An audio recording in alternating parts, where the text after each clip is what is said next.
artist, attorney, and there's more, educator, and nonprofit entrepreneur. Brian has worked as a civil rights lawyer and started several online organization campaigns.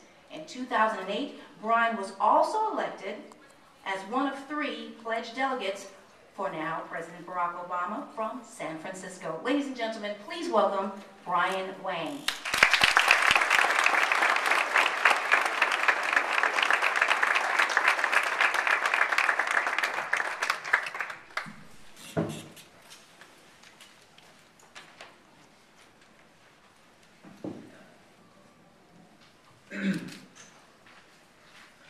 Why did I support Barack Obama?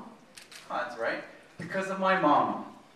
She's my personal Dalai Lama, shielding me from trauma, putting me in my pajamas. It's no wonder my relationships are destined for drama. I asked her back in '08, after a recent debate, whether she could relate to the African-American candidate. And she told me she voted for Jesse Jackson in '88. And a racist coworker, filled with hate, challenged her, asked her, why would you negate your voice, your weight, on a black guy as head of state? And my mom responded quite simply, well, if Jesse Jackson can run and be the one, then someday, so can my son. That blew my mind away when she told me that. First of all, it blew it away because I didn't even know my mom voted. We never talked about politics in the household, and it was something that I thought they didn't do. But apparently she was voting with her union for about 25 years at the post office. Secondly, it blew me away because she was thinking on this whole other level about how the plight of other minorities could affect her own son. And as I sat there, stunned in complete silence, I started thinking, is it possible for me to become president someday? No, I don't think so. There's still a lot of barriers out there for Asian Americans. We still are viewed as foreigners. And if we think President Obama has trouble showing that he was born in the US, I won't even get through the door. I would be seen as the Chinese spy, the Asian invasion.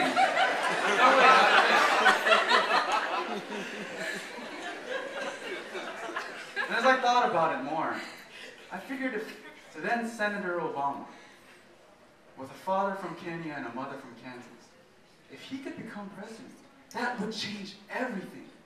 And that someday, I could look into the eyes of my children and tell them with utmost sincerity, you can accomplish anything in this country.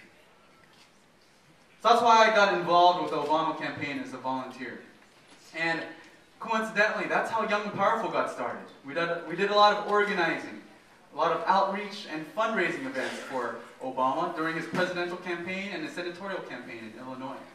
But after he won and became president, we figured we couldn't just sit around and rest on our laurels. We had to keep that momentum going. All the young people who were so excited, we need to make sure they were still involved. So what we're doing right now is giving back to the community. One thing we're doing is organizing mentorship programs. We're starting one next Saturday at Dunbar High School, the first school for students of color in DC. Second, we're organizing young professional development opportunities, kind of like mentorship, but for young professionals. And we co-host events very similar to the one you're attending tonight. Third, we organize political engagement events. Next Saturday at Bus Boys and Poets at 5 p.m., we're co-hosting a town hall called What is Your Obligation in a Post-Obama America? Bus Boys at 5 p.m., we're doing it with the Fresh Forward Project and the FreshExpress.com. And finally, we organize community service events here in DC, whether it's painting schools and community centers or cleaning up local parks. When I moved to DC just 1 year ago, I started having all these weird dreams where I was hanging out with President Obama. We'd just be chilling, he would be very familiar with me, and I wasn't like thinking that there was anything weird. We felt very natural, like friends who've known each other for quite a while. And every morning I'd wake up and still be a little happy until I realized it was all a dream. And I would, darn it, you know, I still haven't met him yet. So I would like to end my remarks with this piece that I wrote called Dreams from My President. You're walking down the street with a steady stride, and a black Escalade limo stops at your side. You think to yourself, oh, what a sweet ride. Then two dudes in suits hop out and toss you inside. They blindfold you and drive you around, then push you out without much politeness. After a long walk, your hood is unbound and your eyes adjust to the brightness.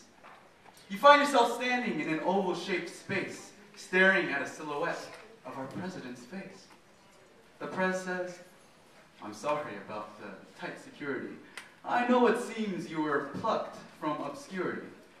You see, we've been watching you for quite a while. Oh, trust me, our intentions were never hostile. Our country, your country, really needs you now. And allow me a moment to tell you how. Be a leader. Rise up. It's time to lead. We need heroes like you to do good deeds. Be a teacher, a mentor, a preacher, a dissenter. Be an advocate, be a writer, be an activist, be a fighter. Don't be a hater, don't be cynical. Be a great debater. Reach your pinnacle. Don't sit silently, don't act apathetic. Protest nonviolently. Stay true to your ethics.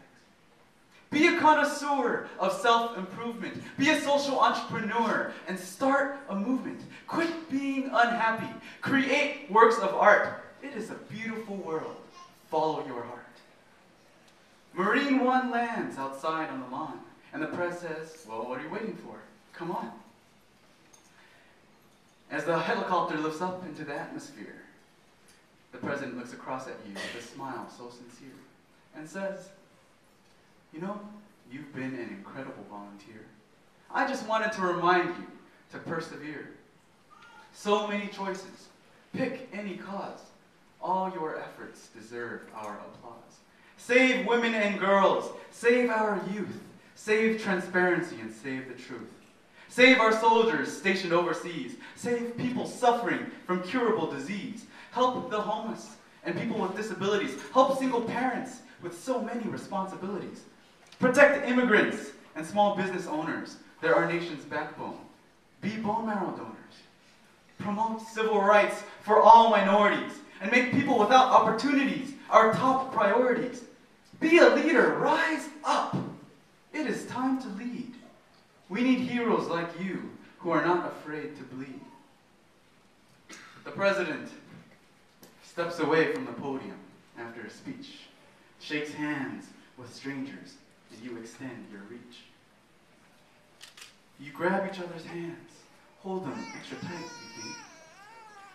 The president says, it's good to see you again, with a signature wink.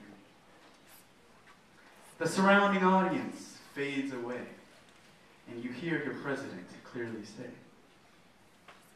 I'm sure you figured out by now, I'm not quite what I seem. We're not really here talking. It was all a dream. But you should know something. Presidents dream too. And when my eyes close, I see each one of you. Our country needs to keep moving forward.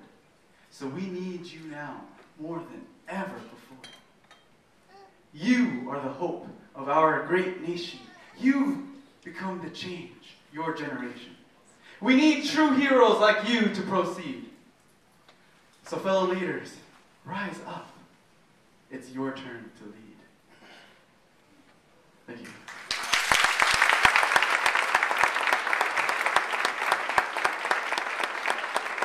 If anyone wants to get involved with these things that are powerful, please come and talk to me. I'm going to be eating back there.